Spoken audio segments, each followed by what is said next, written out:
what is it going to take to reinvigorate the world from totally unraveling environmentally, economically, and psychologically? The answer, says one author, is rooted in the 60s and 70s. Michael Kilday penned the nonfiction book, A Yippie's Lament, which this year was awarded first place for nonfiction in the Connecticut Press Club annual competition, I should say 2013. 2013. The book is a personal insight from the viewpoint of a foot soldier of the Yippie counterculture movement. Good to have you, Michael.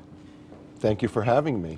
Okay, let's talk about this. The 60s, you say in this book, a new generation of citizens who were not afraid to stand up and speak out was ushered in. And you were part of that whole thing. Yes, I was. I went to school at Boston University, and I spent some time in Berkeley during the People's Park incident. And I also went to Woodstock, and we truly believed that peace, love, and understanding was the way to go.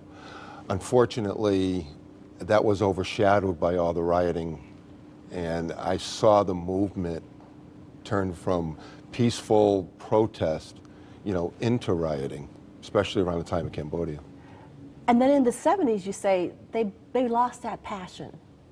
I think the cynicism set in, because whenever a human being can't get what they want, well, they tend to get depressed.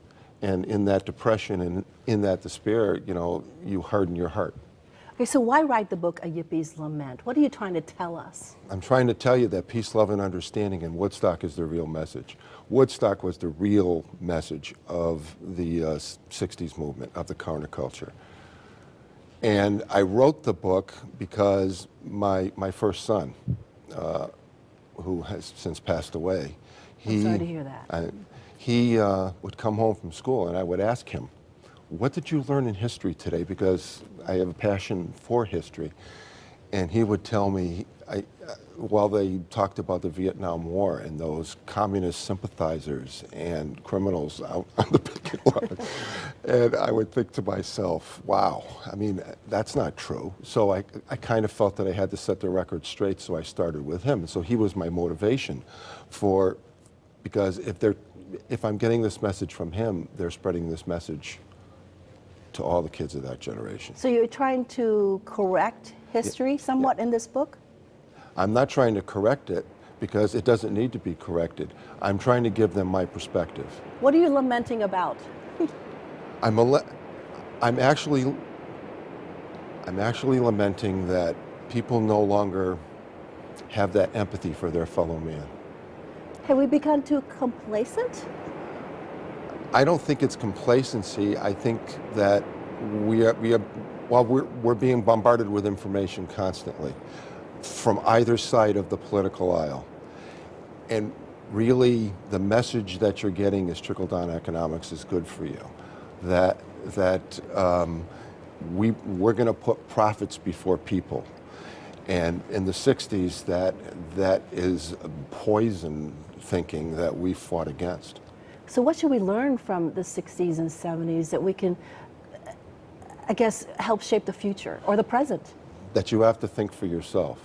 That you have to go inside yourself and center yourself and say, well, what is good for me? What is the message here?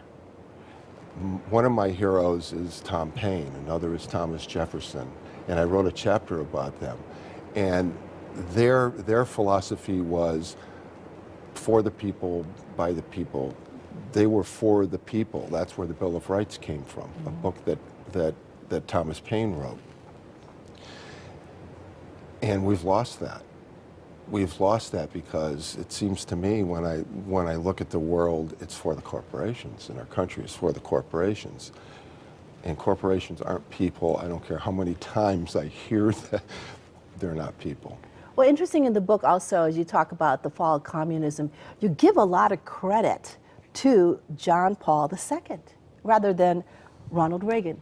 John Paul II stood with Lech Wałęsa on the strike line, on the picket lines. He was there on the picket lines. Ronald Reagan wasn't there on the picket lines. Ronald Reagan's part in all of this was to be the focal point for us having a nuclear arms, arms race that outspent the Russians and actually killed their economy. Now, for us to learn from your book, do we all have to agree to the fact that we are at a time where society is having a meltdown?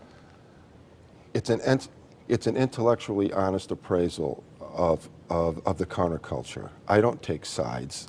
I mean, I'm not quoting an agenda here. It's about people. I want you to think for yourself. And what kind of response are you getting from readers? Most of the young people that have read the book that have bought it love it, because this is something that hasn't been presented to them in the way that traditional education is presenting it to them. This is not an antiseptic version of history here. You're really asking people to read it and think and speak out for whatever it is that you believe in. Yes, and I think that the Occupy movement is doing that.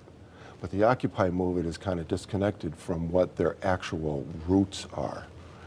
And the counterculture push that we had and the music. Occupy doesn't have a soundtrack.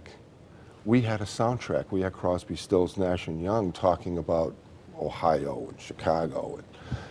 And so... We have country music. Well, we have country music, that's true. That does that as well.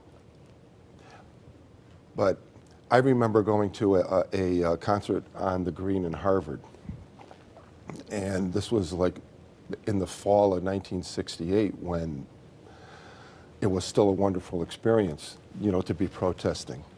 And we went to see Jesse Colin Young, and the song Get Together, I think really exemplifies what the movement was all about then. Excellent. The book again is A Yippie's Lament, and where can we find the book, Michael? It's on Amazon, both in printed form and in Kindle.